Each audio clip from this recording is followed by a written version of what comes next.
Greetings, brothers. Today we're going to be talking about Blood Angels and Mortal Wounds, how to protect against them, how to dish them out, so let's jump in.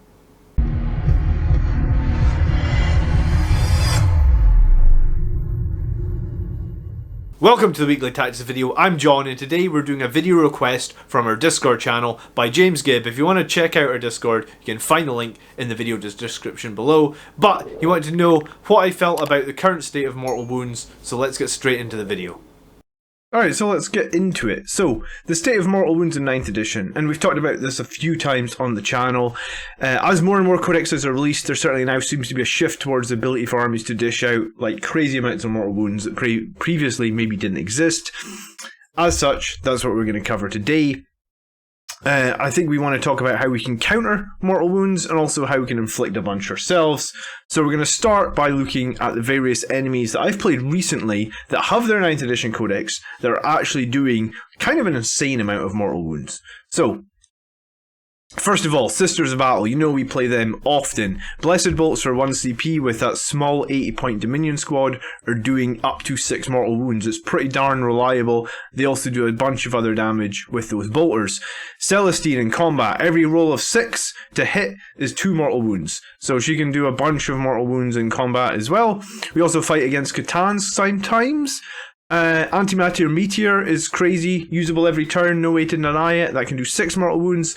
Gaze of Death from the Nightbringer, it's only a 9-inch, but it can do 9 Mortal Wounds. So C'tan, dealing out, some armies actually take 2 C'tans, so this is a crazy amount of Mortal Wounds to deal with. We've recently faced up against Orcs, and they got those new knobs on Smasher Squigs. They can do 5 Mortal Wounds when they charge, and if they kill the unit with those 5 Mortal Wounds, or you take away models at the front of the unit, leaving them out with engagement range, they can again make another charge and do another 5 Mortal Wounds. So knobs on Smasher Squids are crazy. So are Mecha-Track Scrapjets. Also, when charging, if it's a squad of 3, the Scrapjets all end up in engagement range. That's up to 9 Mortal Wounds they can do. Now, Thousand Suns. I recently fought against a Thousand Suns list that had about 9 Psychers, and I mean, you can be expected to be hit with 4 to 5 smites easily. A bunch of other powers actually do like 3 Mortal Wounds for Thousand Suns, and then you can use their Cabal points to add like D3 Mortal Wounds. You can easily expect 10 plus Mortal Wounds. It's sort of slightly lower range, but still it is a ton of Mortal Wounds that can be coming out. We also see Space Marine chapters running Volkite Contemptors, and we tried them for the first time this week on the live show, and my experience using them now is every turn they do 2 to 3 Mortal Wounds per shooting phase if they've got the 2 Volkite Contemptor arms that seem pretty reliable. And then we also know Hammer of Wrath can do a lot of Mortal Wounds, probably not that many against Space Marines, but in general Hammer of Wrath is a great one that can do Mortal Wounds. Grey Knights, they're psi weapons. They can do up to 6 Mortal Wounds from a stratagem. Admech have those choppers that can basically move 45 inches and turn twice. They only cost 130 points. 130 points. And they can do 10 Mortal Wounds per turn. And they can have 3 of them. And these are totally broken. They are just broken. There's no other way to say this. I don't see how they're balanced at all. And then Death Guard. They have Curse of the Leper combined with their Contagion, bringing your toughness down. They can do 7 Mortal Wounds from that 1 psychic test. Obviously, they have other powers that they can cast as well to do more mortals, but that's just one power that can do 7 Mortal Wounds. So, obviously, there's a lot of ways that Mortal Wounds can be dealt in 9th edition. But these are some of the notable ones that I've faced that tend to do just like a horrific amount of damage that we have to deal with. So, Blood Angels, Mortal Wound Protection. So let's start there because that's going to be important. And I think as the meta moves on, for me personally, I am now including the very first thing on this list, which is Soul Warden. And this is a Warlord trait which gives you an aura. So any units within 6 inches of your Warlord, or your Hero of the Chapter, I guess if you want to do it that way, is going to be able to shrug Mortal Wounds on a 5+. And I guess when I say shrug, you're going to hear me say that a lot. Shrug just means ignore, essentially, a Mortal Wound. A shrug is basically a feel no pain. Some people use it in the sense that you can just shrug wounds, but this is what we're going to use. Shrugs. If we say shrugs, it means we can protect against the Mortal Wound on a 5+ for Soul Warden. It's important to note that Soul Warden works on everything, not just core and characters. It's a 6-inch bubble. And Astrath and Lamartis have this as their warlord trait. If you wanted to pick one of those as your warlords, I'm not sure I recommend either right now, but it's worth noting. And also, I run it on a defensive sort of holding tech marine, giving my like Blade Guard veterans and my dreadnoughts mortal wound protection. We also can run the Sanguinary Priest or an Apothecary, and we all know that they have the Narcissism, which basically gives them a feel no pain, which also works against mortals, obviously, on a 6+. It's not bad. It works on infantries and bikers. I just think that a 6+ shrug is unreliable at best. I even find 5+ unreliable at times. So it's okay. I guess it's a shrug against all wounds, which makes it slightly better, but it's average against protecting against mortals. If we move on then, we also have Armour of Contempt, which we can use on 1 CP on a vehicle unit, and that will essentially give us a 5+ shrug for that phase, worth maybe using on a Dreadnought in the enemy psychic phase or something like that. But if you're going to end up using it more than once, then why not just have a character with Soul Warden protecting them? And we also have a Chaplain Litany, the Litany of Faith, which is going to protect core and characters within 6. On a 5+, it's going to give you that shrug again.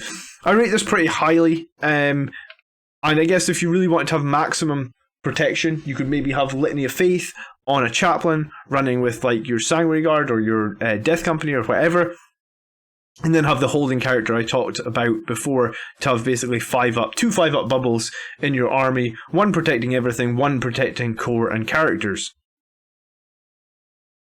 Now, lastly, there are a few warlord traits you can take to protect a single character. This is Iron Resolve giving you that 6+ shrug, the Shield Eternal and the Adamantium Mantle both giving you a 5+ shrug. It's worth noting that Mephistone and Corbolo also have shrugs, 5+ on Mephistone, 6+ on Corbolo, but all of our other characters are pretty much vulnerable to mortal wounds. Bear in mind, explosions tend to cause mortal wounds as well. We need to be in melee typically to kill enemy armor, vehicles, monsters that are likely to explode. So being vulnerable to mortal wounds, if you're already up against an army that can do a lot of mortal wounds, is going to be like a double whammy. It's going to be difficult. This is why I typically run Adamantium Mantle on my warlord. The amount of times it's saved his life, not just from mortals, but other wounds on a 5+, is actually kind of insane. So if you're getting any value out of today's video, hit that like button. It really helps the channel out. I super appreciate it, so thank you so much. Moving on to my competitive list, and I ran a Primaris Tech Marine with Soul Warden.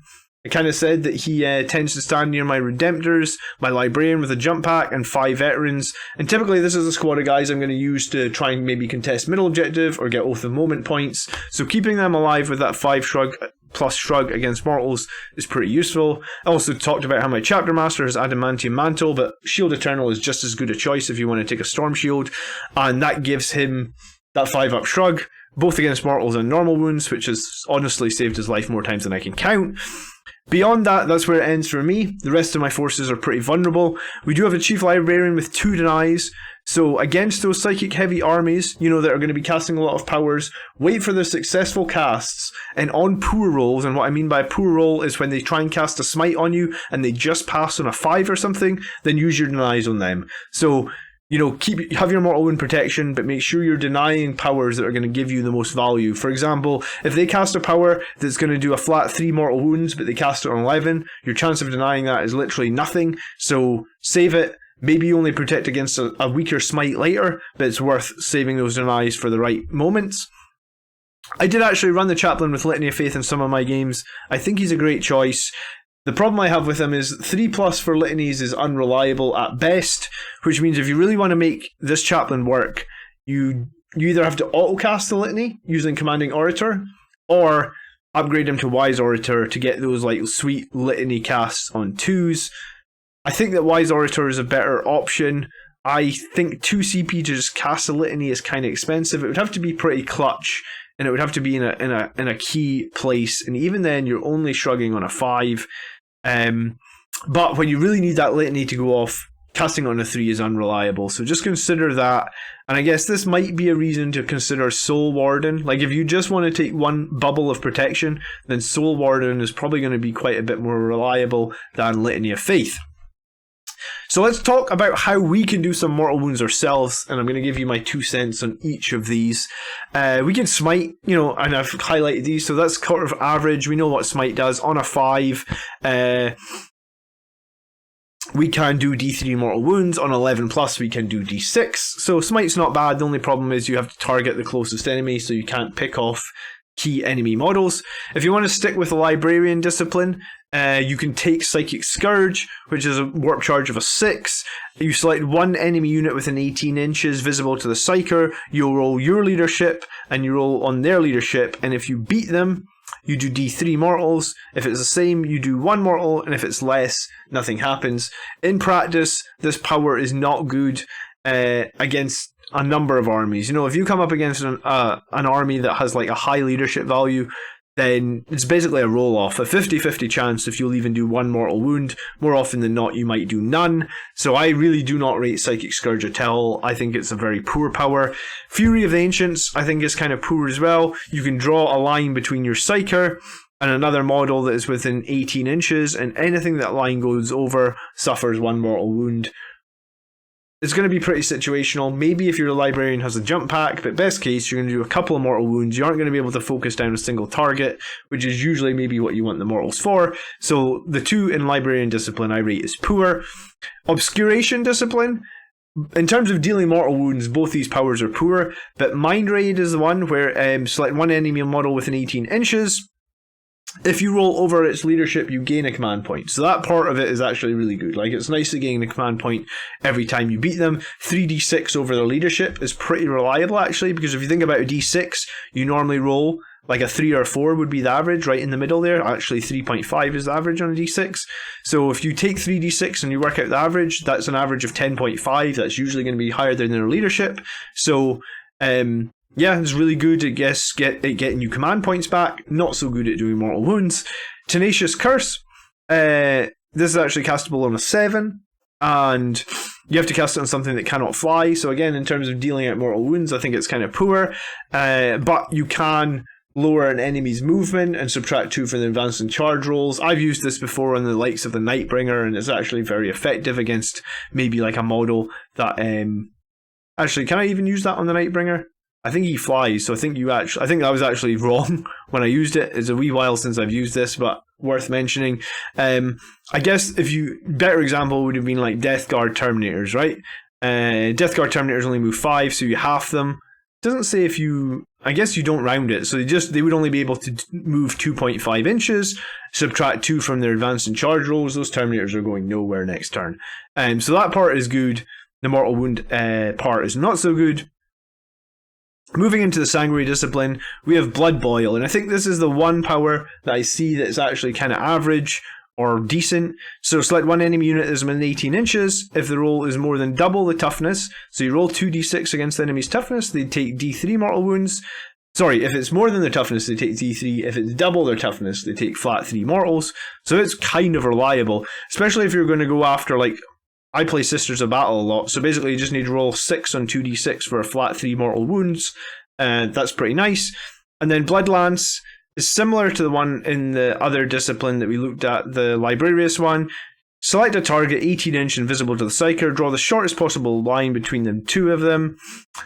For every model that the center of line passes over on a 5-up, that model suffers 1 mortal wound. So I guess if you're shooting it through a big squad of like Necron Warriors into another big squad of Necron Warriors, potentially it could do a bunch of mortal wounds, but I think it's poor because typically if you've got these mortals, you're going to want to focus things down. So I think I prefer the powers that are going to let you focus a single unit down, and in that case it's really only Blood Boil. That's going to Blood Boil and Smite, I guess, but Smite is going to be based on if you can get that enemy as the closest target. So dealing mortal wounds for the psychic powers, I think, is kind of average for us at best. Slightly better if you take the Sanguinary Discipline. Then if we jump into stratagems, we've got Orbital Bombardment, which is a 3 CP stratagem. Nobody uses this. Because you select the target from orbital bombardment and it doesn't happen till the start of your next command phase, so everybody can move out of the blast. It's not great, I guess, and it's 3 CP. It can do 6 mortals, but like realistically no one is going to stay inside the orbital bombardment, so I think it's kind of worthless. Assault launchers can be used on like Centurions and I think it's Ironclad Dreadnoughts, and they can do D3 mortal wounds. I mean, it's average. it's going to be against the target you're charging, which means that the enemy could maybe pull off 3 models and make it that you have a longer charge. So based on that, I don't like it that much. Melta bombs for 1 CP on Vanguard Vets or another unit like this, the Swords. They do 2d3 mortals, so a very good number of mortals. It needs to be against vehicles, and you make a single attack roll. So if you've got something that's going to give those Vanguard Vets rerolls, then this is pretty reliable to do 2d3 mortals, so it's going to average about 4. So this is a good one to do mortals with. Hellfire Shells, you basically need an infantry model with a Hellstorm Heavy Bolter, an Executioner Heavy Bolter, or a Heavy Bolter, which basically means like very few Blood Angels armies are ever going to have a model that can do this. So I've said it's poor. Flak Missile is like you need a infantry model with a rocket launcher. Again, it's not the sort of thing that we really see in Blood Angels lists at the moment, so I've said it's poor.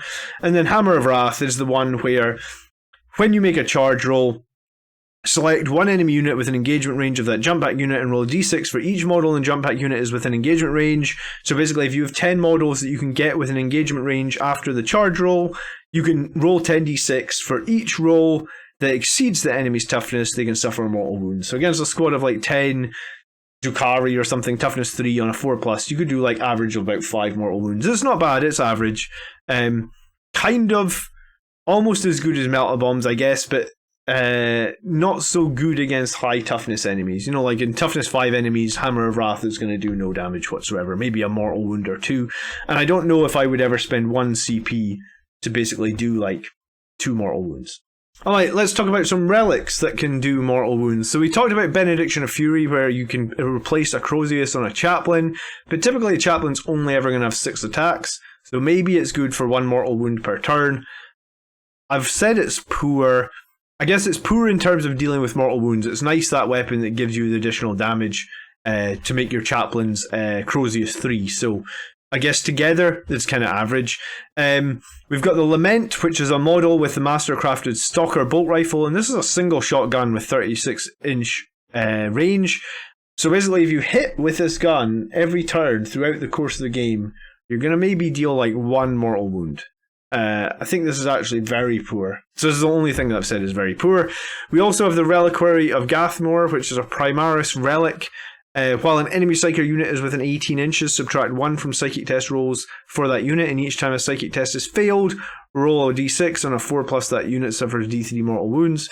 I guess that's nice against psychic heavy armies, but you are going to probably need to combo that up with something like a Calixtus Assassin to give -2, so you could make it -3 for all the rolls. Yeah, I don't really know I don't know if -1 is going to realistically do all that much damage, especially when it's only on a 4-up they take the mortals, so I've said it's average.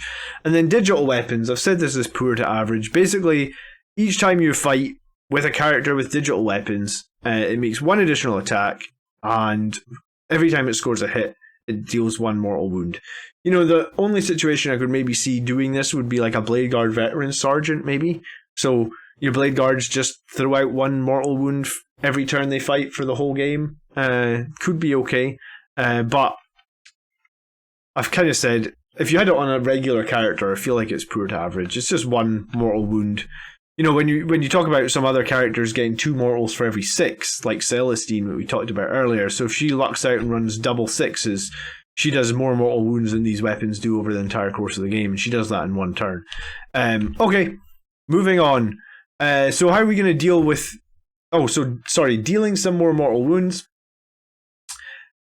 I guess this would be other units within the Blood Angels army that can deal mortal wounds. We start with those twin Volkite Contemptors, typically going to deal 2 to 3 mortal wounds per shooting phase at 45 inches. This is why some people are seriously running 3 Volkite Contemptors in every army list. We also have the 2 twin Volkite Cavaliers on the Leviathan. They're typically going to do about 1 or 2 mortal wounds at 30 inches. We can also have the Volkite Falconet Battery on the Derideo, doing an average of about 2 mortal wounds per 36 inches.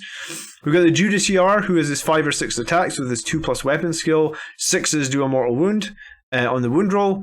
Eliminators using those mortis rounds, 3 attacks. Ballistic skill 2, 6s doing a mortal wound as well. And then the Sanguinar, 6 or 7 attacks on the charge. Weapon skill 2, 6s do mortal wounds. So all these seem kind of average. I don't think we have anything that's really that overpowered or broken. Our stuff seems kind of middle of the road. Not bad, not good. I guess the twin Volkite Contemptors really stand out, and I think over the course of the next 6 months I'd be really surprised if those Volkite Contemptors didn't go up 5 or 10 points. They feel a little bit too good. Okay, so right now I think our protection versus mortal wounds is probably quite a bit stronger than our ability to deal mortal wounds. And I think maybe this comes down to Soul Warden being kind of a unique warlord trait, and one that I think you should definitely consider in your future battles. Be it competitive play, be it friendly play, as more and more of these armies come out with great ways to deal mortal wounds, then these Soul Warden I think is going to get seen more and more often. Hopefully this covers everything. Everything that we can deal, everything that we can take. Please let me know in the comments down below if there's anything that I've missed. As always, thank you so much for watching. If you want to see more Blood Angels content on a weekly basis, then consider subscribing. I will catch you in the next video, brothers. By the blood, army made strong. Peace.